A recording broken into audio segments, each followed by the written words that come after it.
طريقة التسويق دوكا شوفوا دوكا كاين بزاف تنافس، كاين بزاف أي حاجة تخدميها عرفي بلي راهم الآلاف يخدموا كيما أنتِ، هذه إلا ما كانوش 4، 5 قدامك يخدموها، فباش تباني في وسطهم لازم لك تتعبي شوية على فهمتي حبيبتي، ماكيش رايحة أنتِ الأولى حديري هذيك الحاجة، عرفي بلي راهم دايرينها قبلك، كيما فكرتي فيها نتيا كاين اللي يفكروا فيها.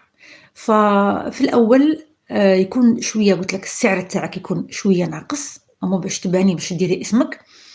وثاني لازم إلا تعرفي ديري سبونسورينغ يعني في قناتك يعني في الصفحة تاعك ديري سبونسورينغ باش الناس يعرفوك ويشوفوك.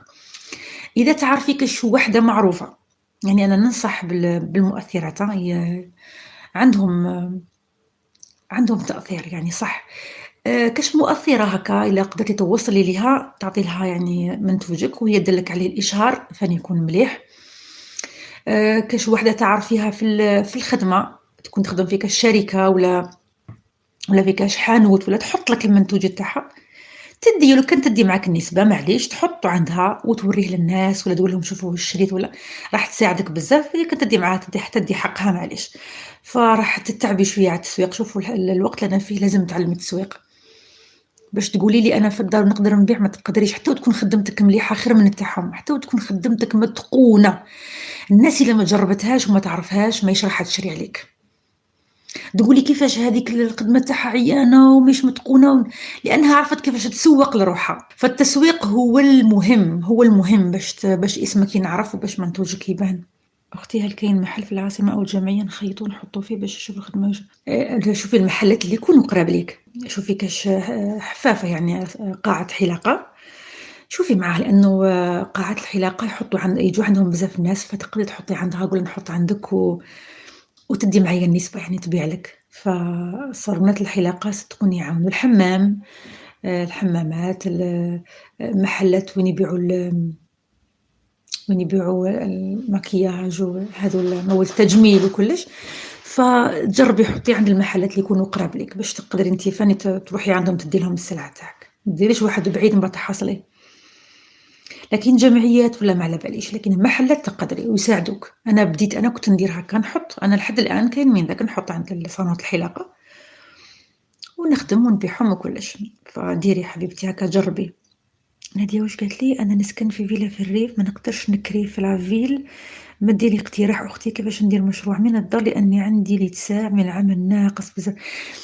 العمل لازم في الصفحه، لا ما تقوليليش درت ما عرفتيش كيفاش ديري ترويج لروحك، كيفاش ديري سبونسورينغ في دارك. ديري ورشتك في دارك حبيبتي، ما تحقيش قاعد تفتحي محل في دارك وديري سبونسورينغ. لازم الترويج يا عمري هو معتمد على الفيديو اللي حديريه، لازم يكون فيديو يعني خير من الصور. ديري الفيديو هكا تعرفي فيه فيه تصاويرك فيه وتكوني تهضري ديري عليه لا فوا اوف، ديري عليه كلام هكا الفوق. وفي ديك الهضره اللي ديريها تكون يعني تكون قليله يعني تكون قليله وتدل على يعني كيفاش يقولوا خير الكلام ما قل ودل، يعني تكون الكلمه هذيك الجمل اللي كتبيهم يعني كوني معاهم بالعقل وكتبي كلمات تعرف المشروع تاعك وتكون تفيزي على حاجه الناس يسحقوها. يعني مثلا تكوني تخيطي نقولوا حجابات، فكي ديري نتيا الهضره هذيك تصوري حجاباتك وحده لابستهم ولا ويكون يكون الالوان شابين، تكون الصوره جميله يعني يكون الفيديو شباب ما يكونش فلو ولا. والهضره اللي تكون عامه ولا كيش يقولوا هضره بالعاميه تاعنا هكا تقولي لهم زعما شوفي كاش حيله هكا يعني كاش فكره تعطيريهم كاش جمله تعطيريهم. يعني حبيتي تكوني كما الاميره، حبيتي ما باليش حبيتي تكوني كما حبيتي تكوني سلطانه ولا ما باليش. شوفي انت هكا جمله تكون تخص هذاك المجال تاعك وديري الترويج روحي إلا عندك كارت فيزا ولا تقدري ديري ترويج لروحك صح. إلا ما عندكش كاين ناس مختصة بالترويج يديرلك باغ اكزومبل نقولو كاين 100,000 في النهار كيحبالك أقل 100,000 في النهار ويخرجك عند بزاف ناس. فالناس حيعرفوا كاع وإلا ما شراوش عليك حيعرفوا لاباج تاعك يعاودوا يولوا. فركزي أنك ديري فيديو مليح هضرة مليحة فيه وترويج. هذه أول خطوة. كاين ثاني لازم قلت لك تشوفي معكاش مؤثرة. شوفي كاش مؤثرة، شوفي ونزيد لك عفسة تاني، ماشي لازم تكون مؤثرة كبيرة ومعروفة ولازم هاذو الكبارات راهم يروحوا على لي مارك الكبار، هاذيك ماهيش راح تدير لك روحي على هاذو الصغار اللي جدد، باسكو هاذو الصغار اللي راهم طالعين راهم مازالهم على طبيعتهم، مازالهم عايشين في الواقع تاعهم الحقيقي، لأنهم راهم مبتدئات، راهم مازالهم صح هكذاك، باسكو الكبار ما تقدريش تعرفي لا مزيف واقع مزيف ولا صح ولا ماشي صح، تقدريش تعرفي، الناس مش يأمنوهم بزاف، لكن هاذو الجدد الناس راهم يأمنوهم، فروحي لهاذو الصغار واعطي لها منتوجك وهي دير لك عليه فيديو، وصدقيني راح تجيب لك نتيجة خير من المؤثرات الكبار. فننصحك أنا بهذا التسويق حبيبتي، وديري محلك في دارك، ديري محلك في دارك وعليك وعلى التصوير، صوري برك وحطي.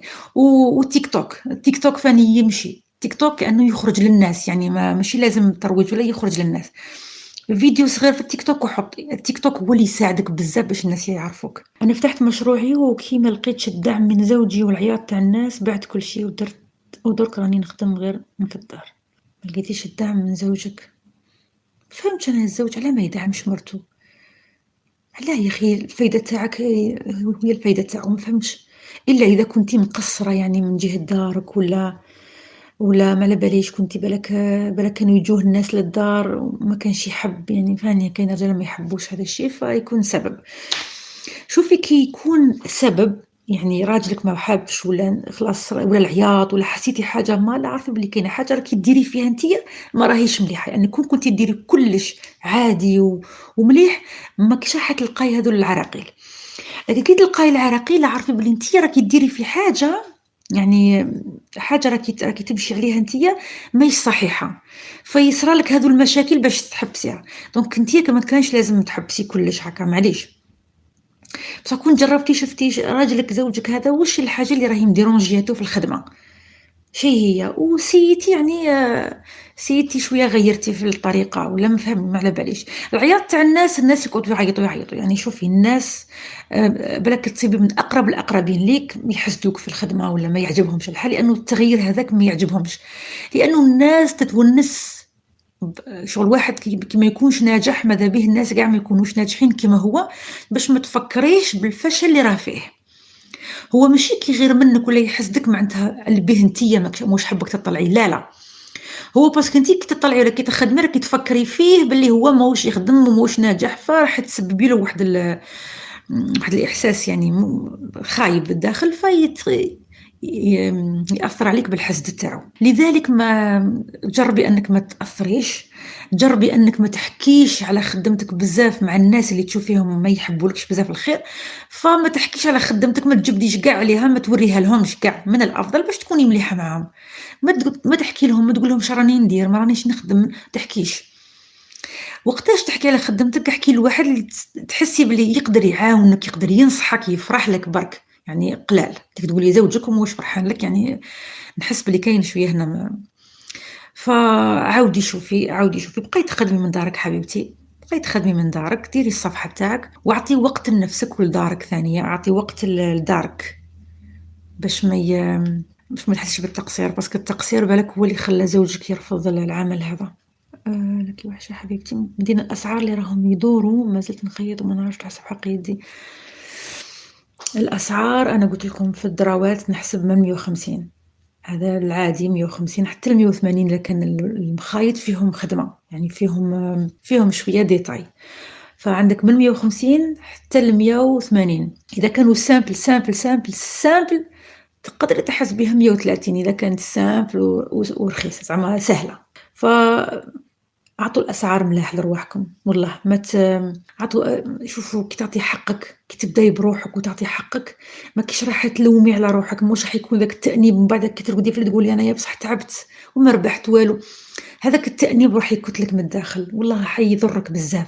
فأعطوا حق، أعطي حق لروحك، اللي ما حبتش قولها ما خلاص ما نخدملكش، أعطي كوني واثقة من روحك وديري السعر اللي يناسبك، ديري السعر اللي يناسبك، إذا خدمتك شابة ديري السعر اللي يناسبك، ما تتعبيش ومن بعد تقولي تعبت وعلى جرب عذورو وما بانتش وراح، اعطي السعر مناسب.